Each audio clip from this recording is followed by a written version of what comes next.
โอเคအားလုံးပဲမင်္ဂလာပါဒီတစ်ခါတော့ကျွန်တော်တို့เนาะ Redmi Note 11 4G ပေါ့เนาะဒီမှာ Redmi Note 11 4G ကိုကျွန်တော်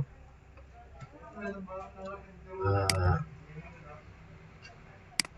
Redmi Note 11 4G เนาะဒီမှာ power နဲ့เนาะလုံးဝမရဘူးเนาะကြွားရင်းကျွန်တော်power နဲ့ရလုံးဝမရဘူးเนาะ power နဲ့ရလုံးဝမရဘူးပြီးရင်ကျွန်တော်ကွန်ပျူတာနဲ့ကျွန်တော်ကြိုးထူးကြည့်မယ်เนาะကွန်ပျူတာနဲ့ကြိုးထူးကြည့်တဲ့ချိန်မှာ5 minute ကြာမှာလေကျွန်တော်တို့ကြည့်เนาะဒီ5 minute ကြာပါလေကျွန်တော်တို့ကြာထားတယ်เนาะပြီးတော့ဒီမှာဘလုံး up down power zone ကိုင်မယ်เนาะ zone ကိုင်ပြီးတော့ကျွန်တော်ဒီမှာ2ပြန်ထူးကြည့်မယ်2ပြန်ထူးကြည့်တဲ့ချိန်မှာသူကဒီမှာပေါ့ကမတိဘူးเนาะโอเคပေါ့ကဒီမှာပြန်တိသွားတယ်เนาะ comport level မှာပေါ့ပြန်တိသွားတယ်ဒါပေမဲ့ဖုန်းက power ဖွင့်လာဆိုတော့လုံးဝ power မဖွင့်ဘူးเนาะဖုန်းကတက်သွားတယ်တည်သွားတဲ့အလုံးเนาะအဲ့ဒါဘာကြောင့်တည်သွားတာလဲဆိုတော့ကျွန်တော်တို့ဒီကောင်ကို global ချင်းရင်းနဲ့တည်သွားတယ်เนาะโอเคအဲ့ဒါဆိုတော့ကျွန်တော်တို့အရင်ဦးဆုံးကျွန်တော်တို့ဒီဖုန်းတွေကိုနောက် Redmi Note 11 4G မှာကျွန်တော်တို့ဒီမှာ global ချင်းတော့မယ်ဆိုရင်တော့အရင်ဦးဆုံး global လုံးဝမချင်းခင်မှာเนาะ MV data ကိုကျွန်တော်တို့เนาะ backup အရင်ချုပ်ထားဖို့လိုရယ်เนาะအဲ့ဆိုတော့ကျွန်တော်တို့เนาะဒီမှာเนาะMV data ကိုကျွန်တော် firmware ပြန်ရေးပေးမယ်เนาะ MV data ကိုကျွန်တော် firmware ပြန်ရေးပေးမယ် okay အဲ့ဆိုတော့ကျွန်တော်တို့เนาะ MV data ကို firmware ရေးဖို့ကကျွန်တော်တို့ဒီမှာ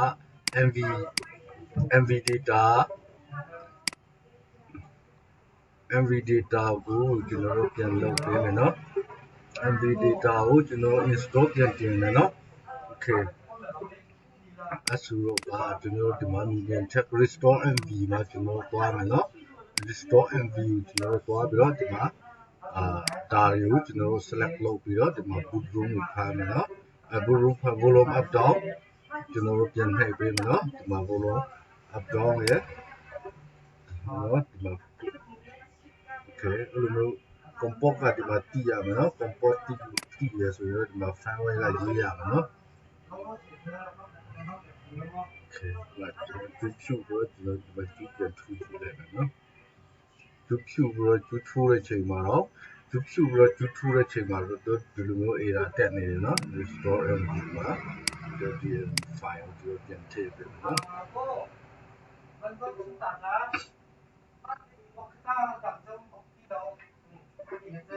โอเคကျွန်တော်တို့အဲ့လိုမျိုးကျွန်တော်တို့လုပ်တဲ့ချိန်မှာဒါလုံးဝမရတော့ဘူးเนาะဒီ unlock tool နဲ့တော့ 4K လို့မရတော့ဘူးเนาะ unlock tool နဲ့တော့ 4K လို့မရတော့ဘူးဆိုတော့ဒီကောင် unlock tool ကျွန်တော်တို့ခဏပိတ်ထားမယ်เนาะပိတ်ပြီးတော့ကျွန်တော်တို့เนาะဒီကောင်ကိုအရင်ဆုံးကျွန်တော် unlock tool ကိုပြန်ချိန်ပြီးတော့ကျွန်တော်ပြန်လုပ်ကြည့်မယ်ဒါတော့ထားလိုက်တော့ line ကတိတ်မဖြစ်တော့ဒါပေမဲ့ okay ဒီကောင်မရတဲ့အတွက်အလုံးကိုကျွန်တော်တို့ဘယ်လိုပြန်လုပ်ရမလဲဆိုတော့ကျွန်တော်ဒီနေ့မှာပြောပြချင်တာပေါ့เนาะ okay အဲ့ဒါဆိုတော့အရင်ဆုံးကျွန်တော်တို့เนาะဒီမှာ SP flat tool ကိုအရင်ဆုံးဖွင့်မယ် SP flat tool ကျွန်တော်တို့ဖွင့်မယ်မဖွင့်ခင်မှာကျွန်တော်တို့เนาะဒီမှာဘာလို့အမလဲဆိုရင်တော့ကျွန်တော်တို့ Redmi Note 11 4G ပေါ့เนาะ Redmi Note 11 4G မှာကျွန်တော်တို့เนาะဒီမှာသူ့ရဲ့ China firmware เนาะကျွန်တော်တို့ဒီမှာ China firmware ကို desktop ပေါ်မှာ zip file အရင်ဆုံးဖြည့်မယ်เนาะ okay เนาะကျွန်တော်တို့ zip file ဖြည့်ပြီးသွားရင်เนาะ okay zip file ဖြည့်ပြီးသွားပြီဆိုရင်တော့ကျွန်တော်တို့เนาะဒီမှာဒီကောင်ရဲ့ image ပေါ့เนาะဒါ image ဒီကောင် Redmi Note 11 image file ကိုကျွန်တော်တို့เนาะဒီ SP flat tool နဲ့သုံးမယ်เนาะ SP flat tool ပြီးတော့ဒီမှာ boot room ဖမ်းတဲ့အောက် account disable လုပ်တဲ့ tool ပေါ့เนาะအဲ့နှစ်ခုလိုเนาะ okay အဲ့ဆိုတော့ကျွန်တော်တို့ဒီမှာ DA မှာSona ကကျွန်တော်တို့เนาะဒီမှာဒီ image ထည့်ရ DA ကိုကျွန်တော်တို့ယူမယ်เนาะဒီ all in one DA မရဘူးဆိုရင်အောက်က DA ကိုကျွန်တော်တို့ယူရမယ်အောက်က DA နဲ့ရင်ဆုံးကျွန်တော်တို့စမ်းကြည့်မယ်ပြီးတော့ရင်တော့ဒီမှာ desktop ရဲ့ဒီကောင်ထည့်ရเนาะဒီကောင်ပြီးတော့ရင်ဒီမှာအောက်က desktop ရဲ့ဒီထည့်ရ ဒီမှာเนาะโอเคဒီ3ခုကျွန်တော်တို့ရွေးပြီးသွားပြီဆိုရင်တော့ဒီမှာဖုန်းကို upgrade နဲ့ထားလိုက်เนาะ upgrade နဲ့အရင်ဆုံး upgrade နဲ့ထားမယ် upgrade နဲ့ထားပြီးရင် firmware ပြန်တင်ကြည့်မယ်ဒီအောက်ဒီ save ပဲကျွန်တော်တို့နှိပ်ပြီးတော့ဒီမှာဖုန်းကျူထူမယ်เนาะโอเคဖုန်းကျူထူတဲ့အချိန်မှာဒီမှာ port ကတည်တယ်เนาะ port တည်တယ် port ကဖမ်းသွားတယ် port ဖမ်းပြီးတော့ဒီမှာ pre-router မှာကျွန်တော်တို့ဒီမှာ device manager မှာတွားကြည့်တဲ့အချိန်မှာ com က14เนาะ com 14ဆိုတော့ကကျွန်တော်တို့ဒီမှာ com 14ကိုတွားမယ်เนาะဒီမှာ option တွားမယ်ပြီးတော့ connection တွားမယ် com 14မှာဒီမှာအမြင့်ဆုံးမှာထားပြီးတော့ဒီကောင် flash လုပ်လိုက်เนาะโอเคအဲ့မှာဆိုရင်တော့ကျွန်တော်တို့ဆုံးနာကဒီမှာ flash တွားလုပ်နေပြီเนาะโอเค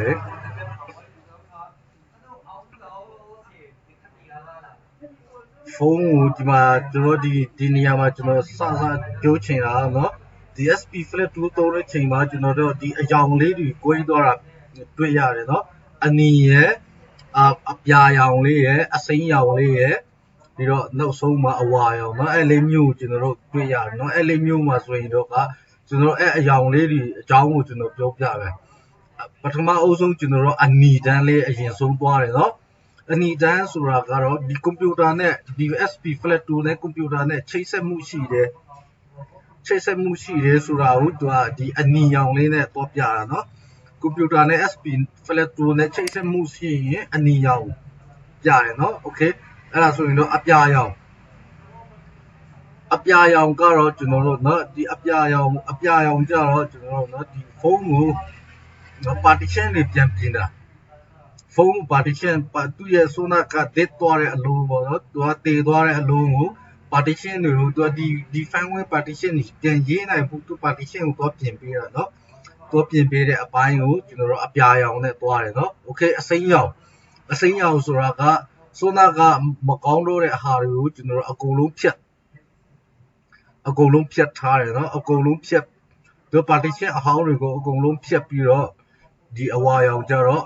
partition အသစ်တွေကိုဒီထဲက firmware တွေကိုအသစ်တွေကိုသူပြန်ရေးတာเนาะโอเคအဲ့ဒါကိုကျွန်တော်တို့ဒီမှာ partition ကွန်ပျူတာနဲ့အနီကကွန်ပျူတာနဲ့ဖုန်းနဲ့ချိတ်ဆက်မှုရှိတယ်ပြီးတော့အပြာကတော့ကျွန်တော်တို့တော့ partition ပြန်ပြင်တယ်ပြီးတော့အစိမ်းကတော့ partition အသစ်တွေကိုသူအဟောင်းတွေကိုပြန်ဖြတ်တယ်เนาะပြန်ဖြတ်ပြီးတော့အပြာမှာ partition အသစ်ပြန်ဝင်ရပြီးတော့အဝါမှာ firmware တွေပြန် flat တာเนาะโอเคအဲ့ဒါဆိုရင်တော့ဒီအခြေခံ၄ခုလေးကိုကျွန်တော်တို့သိရပြီဆိုရင်တော့โอเคအဲ့ဒါအရှင်းပြီးသွားပြီเนาะပြီးသွားရင်ကျွန်တော်တို့နောက်လာတဲ့ MTK အလုံးတွေမှာဒီ super imix ဆိုတာအရင်တော့က2019အောက်မှာဆိုရင်တော့2019အောက်ပိုင်းမှာဆိုရင် system imix ပေါ့เนาะ system imix ဆိုတာတော့ကျွန်တော်ရှင်းပြစရာမလိုတော့ပါဘူးเนาะ system imix အစားကိုဒီမှာသူကနေရာပြောင်းလိုက်ပြီเนาะ super imix ဆိုတော့နေရာပြောင်းလိုက်ပြီဒါ super ဆိုတာကအရင်တော့ system file ကို super လို့ခေါ်တယ်เนาะโอเคအဲ့ဆိုတော့ကျွန်တော်တို့ဒီဟာလေးကိုကျွန်တော်တို့ flat ကြည့်ပြီးသွားရင်เนาะအဲ့ဒါဖုန်းက power ပွင့်မပွင့်ရင်ဆုံးပြန်ကြည့်ရမယ်အဲ့လို firmware ကဒီမှာ boot room တော့ဖမ်းတဲ့ချိန်မှာဒီကောင်ကျွန်တော်တို့ boot room ဖမ်းပြီးတော့ဒီကောင်ဖမ်းပြီးတော့ယူရဲဆိုတော့ဒီမှာပိတ်လို့မရဘူးเนาะโอเคเนาะအဲ့ဒါပိတ်လို့လုံးဝပိတ်လို့မရဘူးเนาะဒီကောင်မပိတ်ဘဲနဲ့ဒီမှာ flash 2မှာကျွန်တော်ကကျွန်တော်ချိန်ခိုင်းထားတဲ့ဟာလေးတွေတော့ချိန်ပြီးသွားရင်တော့ဒီမှာ firmware ရေးလိုက် upgrade နဲ့ရေးမရဘူးဆိုရင် format all download နဲ့ရေးเนาะโอเคဒါ partition တွေ right memory ပြန်ပြင်ပြီးတော့ဒီမှာ RAM ပြသွားရင်เนาะโอเค RAM ပြသွားပြီဆိုရင်တော့ကျွန်တော်တို့ဖုန်းကိုပြန်ကြည့်မယ်เนาะဖုန်းကိုဒီမှာကျွန်တော်ကျူးဖြူမယ်เนาะကျူးဖြူပြီးတော့ကျွန်တော်ကျူးပြန်ထိုးမယ်เนาะကျူးဖြူပြီးတော့ကျူးပြန်ထိုးမယ်ပြီးရင်ဒါလေးကိုခဏအရင်ပိတ်လိုက်เนาะပိတ်โอเคဒါဆိုရင်တော့ဖုန်းကပြန်ပွင့်လာပြီเนาะပြန်ပွင့်လာတဲ့ချိန်မှာဘယ်လိုမျိုးအနေအထားမှာရှိမလဲဆိုတာကျွန်တော်တို့ပြန်ကြည့်မယ်เนาะဆိုနာကလုံးဝတည်သွားတဲ့အလုံးဖုန်းကျူးထူရင်move ပဲတည်ပြီးတော့လုံးဝပေါအောင်မပွင့်တော့တဲ့အလုံးလေးပေါ့เนาะโอเคဒါဆိုရင်တော့ဒီနေရာကိုကျွန်တော်တို့ရောက်နေပြီเนาะ ရောက်နေပြီဆိုတော့ဒါလေးကိုကျွန်တော် logo ကိုကျွန်တော်ခဏလေးကြိုးလိုက်မယ်နည်းနည်းကြာတော့လို့ဆိုလို့ okay ဒီနားလေးတက်လာပြီเนาะတက်လာပြီးတော့ power ပွင့်နိုင်မလားဆိုတာကိုကျွန်တော်တို့ကြည့်မယ်เนาะ okay เนาะဖုန်းလေးကဒီမှာ power ရောပွင့်သွားပြီเนาะဒါ set up လေးကျွန်တော်တို့ရင်ဆုံးကြော်မယ်เนาะကြော်ပြီးသွားရင်ကျွန်တော်တို့က IMEI ကိုကျွန်တော်တို့ရင်ဆုံးစစ်ကြည့်မယ်เนาะ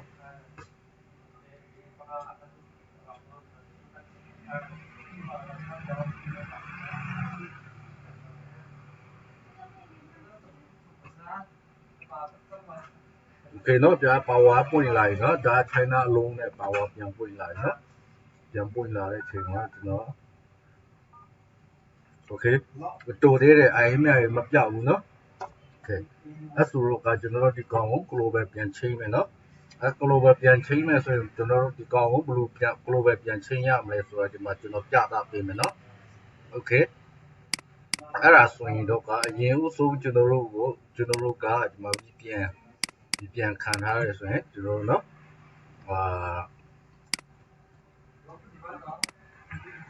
ဒီကောင်နဲ့ကိုဖုန်းကပေါပိတ်မယ်เนาะ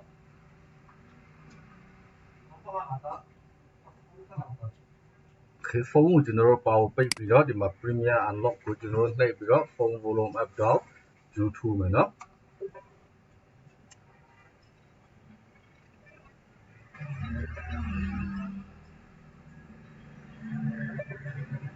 โอเคအဲ့ဒါဆိုရင်တော့ဖုန်းကဒီမှာ boot loader unlock ရပြီဆိုရင်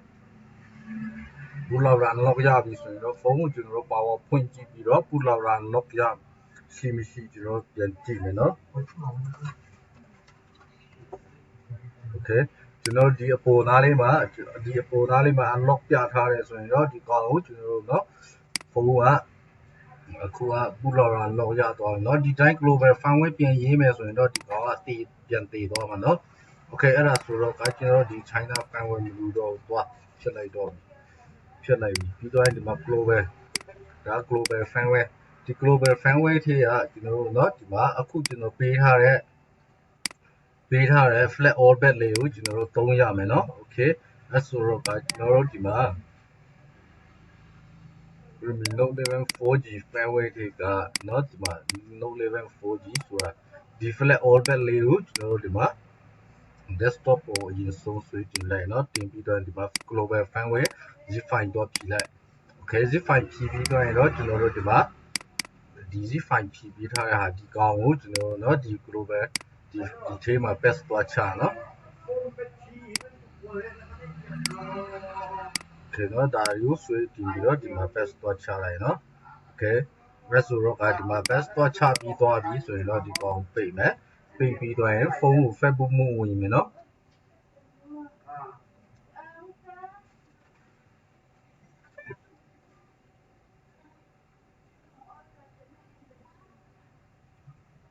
โอเคเนาะဖုန်းကိုပါ Facebook mode ဝင်တယ်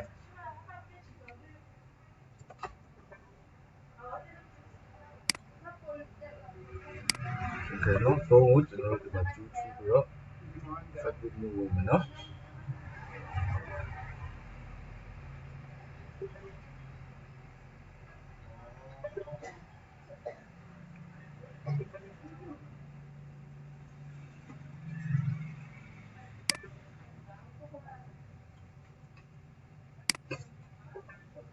โอเคเนาะဒါဖုန်းက Facebook mode ဝင်သွားရင်เนาะဒီမှာ Facebook တည်တယ်เนาะ Facebook တည်တယ်ဖုန်းမှာလေးဒီမှာ Facebook အနေထားနဲ့ okay အဲ့ဒါ Facebook တည်ပြီးသွားပြီဆိုရင်တော့ကျွန်တော်ဒီမှာကျွန်တော်ပေးထားတဲ့ဒီဟာလေးเนาะဒီမှာ Note 11 4G global bet เนาะဒီကောင်လေးကို right click နဲ့ run administrator နဲ့ကျွန်တော် run မယ်เนาะ run ပြီးတော့ဒီတိုင်းလေးပဲဒီမှာဒီတိုင်းထားလိုက်ထားပြီးဒီမှာခဏဆောင်းလိုက်เนาะ firmware 2ပါတာဘူးရေးသွားလိုက်မယ်เนาะ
Okay เนาะဒါဆိုရင်တော့ပြီးတော့မယ်เนาะ Okay ဒါကိုကျွန်တော်ဒီ firmware ကိုအခုက user data ပိုင်းကိုကျွန်တော်9ထိနံပါတ်9ထိပိုင်းထားတယ်เนาะအခု data ဆိုတော့ဒီကောင်ပြီးတာနဲ့ global firmware ကြံတက်လာမလားအဲ့ဒါအလုံးရှိအောင်မလားတည်တော့မလားဆိုတာကျွန်တော်တို့ဒါပြီးရင်တော့ပြန်ကြည့်ရမှာပေါ့เนาะ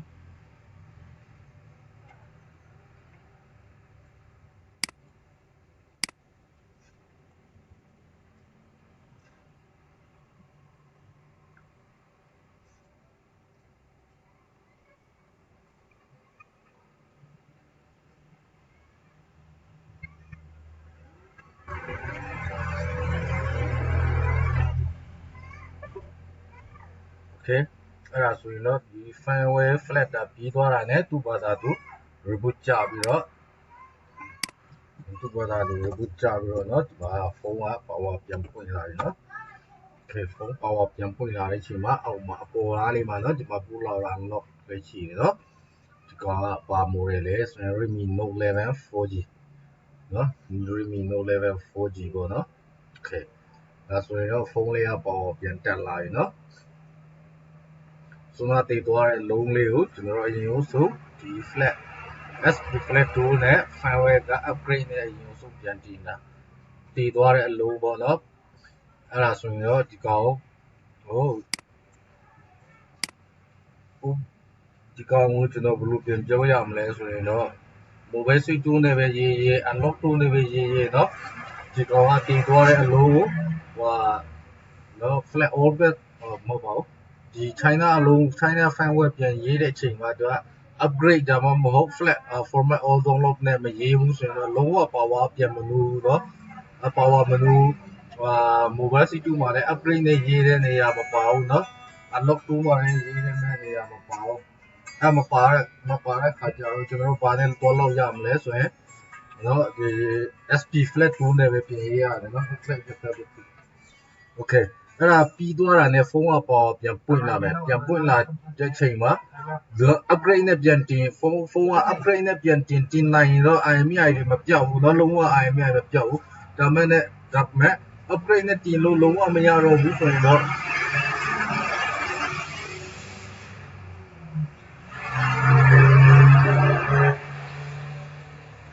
upgrade နဲ့လုံးဝပြန်တင်လို့မရတော့ဘူးဆိုရင် format all download နဲ့ပြန်တင်ရတော့မယ်အခါကျရင် format all download နဲ့ပြန်တင်တဲ့ချိန်မှာIMEI အပိုင်းတွေအဲ့ဒါပြန်တက်တာပေါ့နော်ဒါပေမဲ့ IMEI ကတော့ဒီမှာအခုမှာ backup ထုတ်ထားတဲ့အလုံးတွေဆိုရင်တော့ကျွန်တော်တို့ဒီ IMEI file တွေကိုကျွန်တော်တို့ဒါကြီးဟာလေးတွေပြန်ရေးပြီးလိုက်ရင်တော့အကုန်လုံးပြန် okay သွားတယ်เนาะဒါပေမဲ့တခြား IMEI ထဲဟာတွေတွားယူရင်တော့တခုအဲ့ဒါပြန်ရှိဟာတွေရှိတာပေါ့နော်အဲ့ဒါကြောင့် okay အဲ့ဒါဆိုတော့ကျွန်တော်တို့ဒီဟာလေးကိုနည်းနည်းကြားအောင်မယ်ဆိုတော့ဒီကောင်လေးကိုကျွန်တော်တို့ပြန်စောင့်ကြည့်အောင်မယ်နော် okay ဟုတ်ပြီနော်ဒါဆိုရင်တော့ကျွန်တော်တို့ဒီမှာ global on မယ်ဆိုတာချိန်လို့ရှင်းပြသွားပါပြီနော်ဖုန်းတည်သွားတဲ့အလုံးလေးကို global ပြန်ချိန်ထားတယ်ဒီမှာ line လေးတက်တယ်နော် okay အဲ့ဒါဆိုတော့ကျွန်တော်တို့ okay သွားပြီနော်ဒါ set ကြိုးတော့ customer ပို့ပေးလို့ရတယ်နော်ဒါ4တောင်းလို့ရတယ်နော်4တောင်း5တောင်းတောင်းလို့ရတယ်ပေးသွားတဲ့အလုံးကိုအခုဒီမှာအောက်ပြီးမှာဆိုရင်ဒီကောင် remove တော့လောက်နော်4တောင်း5တောင်းလည်း remove လုပ်စားလို့ရနေတယ်နော် okay ဒီလောက်နဲ့ဆိုရင်တော့အကုန်လုံးဒီကောင်ရဲ့ဟိုအလုံးလေးကိုကျွန်တော်တို့ပြန်ပြီးတော့ပြန်လုပ်လို့ရပါပြီဆိုတာကိုဒီမှာပြောရင်းနဲ့ဒီကိုချုပ်ပါတယ်နော် okay အားလုံးပဲကျေးဇူးအများကြီးတင်ပါတယ်နော် bye bye